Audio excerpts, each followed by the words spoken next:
Hi, Mike Sorenson here again, just giving some encouragement for those of you out there who are trying to do community in such a crazy time. So for all you small group leaders, anyone checking in on this, it's not an easy time to do community with being socially distanced and with all the stuff going on. So much gratitude to all of you who are fighting that fight and trying to stay connected with people, trying to check in on people, doing that work with your small groups and the people that you know. We're very thankful for all that because there's no other way to do it right now than for you guys to be out there checking in on people. So we're just very appreciative for all that you're doing.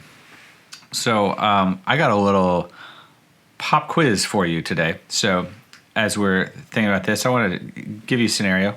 It's, hey, one we're all familiar with right now. Say somebody you know, you call to check on them, you find out that that person may have COVID-19.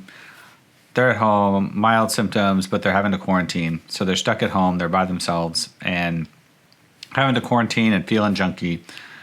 And you find out, like, they tell you, yeah, I'm kind of out of Tylenol. I need something in the house. And yeah, there's not much food in the house and it's frustrating. I'm running out of stuff to make because I just can't get out and I'm not allowed to go to the store. So, yeah, they're just getting really discouraged and down, and you hear that. So you hear that situation from somebody that you know. What should you do? There's A, you get multiple choice. A, do you pray for them that somebody will bring them some food and some Tylenol? You could B, call the church to see if there is somebody who's available to go get those things and bring them by their house. Or C, go get them some Tylenol and food yourself and bring it by the house. Contactless drop off right now. That's how we're doing things, right? Obviously, C is the right answer. That sounds really obvious, right? Like, if you hear that there's a need, go fill it. But I think this gets lost right now a lot. We've gotten so used to the professionalizing of the church that we think of the meeting the needs in the community as the church, and in other words, that can be the paid staff of the church. But we're mobilizing all that, but this works so much better. We meet needs so much better if all of you are out there doing it, because it may be a simple little thing. Now, sometimes there are big needs that you can't afford to help with. Sometimes a small group needs to band together to help something. Sometimes the whole church needs to band together and contribute to something, and we stand there to do those things. But there are a lot of little needs during the week that you might have, that you might hear about, that for you could just go and meet, right? So I'll read this today in 1 Peter 4, starting in verse 8. He says, above all, keep fervent in your love for one another, because love covers a multitude of sins. Be hospitable to one another without complaint. As each one has received a special gift, employ it in serving one another as good stewards of the manifold grace of God. Now, and the interesting thing about this, and a couple of these one another passages that we often talk about, it's referring to everybody. And that's the thing, is this hospitality, serving one another, being hospitable to one another. These are things that we are all called to do, not just those that are on staff of the church or the professionals that are doing this.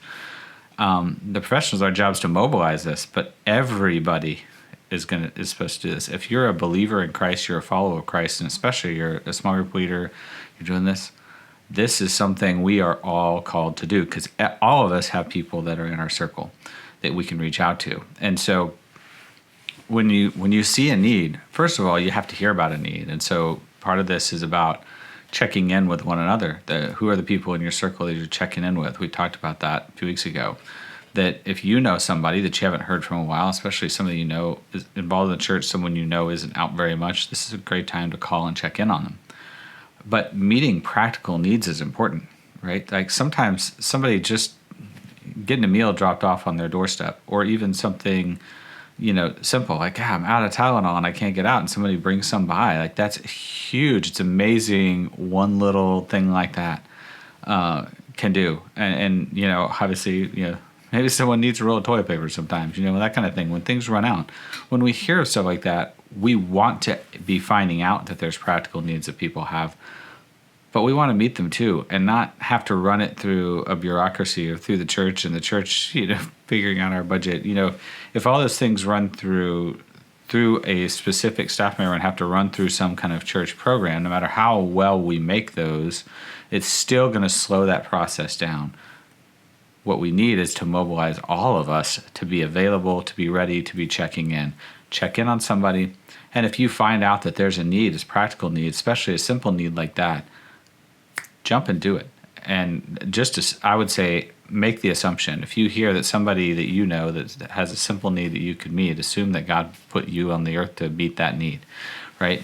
And you never know. Sometimes the simplest of things, we may not think of that as a big ministry deal, and it may not feel like small group leadership or, well, I didn't, teach a class and do some big kind of spiritual sounding thing. Sometimes you meeting a spiritual need like that, it's just simple need like that, has huge impact and encouragement. It just makes somebody feel like they're not alone. And so when they pop out and they look and like, whoa, somebody just dropped that off at my doorstep because they knew I was sick. They knew I couldn't get out. And they knew I was just kind of feeling down and achy and discouraged. And they just jumped up and drove it over to my house. I mean, how cool is that? I mean, if you've ever been the recipient of that, as I have, I mean, I think it's so encouraging. No matter what it is, just the fact that somebody thought about you and tried to meet a simple need.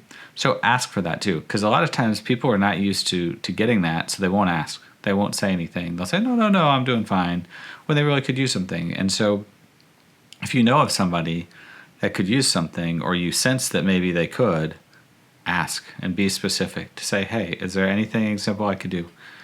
But sometimes even just even a note, you just know they're kind of down. Even, some people are really good about like making a little letter, dropping it off or something like that.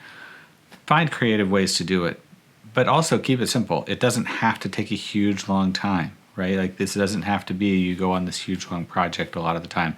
If you make it simple, you're more likely to keep doing it, because if it's going to take your whole day to do this one little thing, then you're less likely to do it the next time. But find simple ways, and if I could drop something off, meet a need, do something simple that would encourage this person or help them today, take a load off.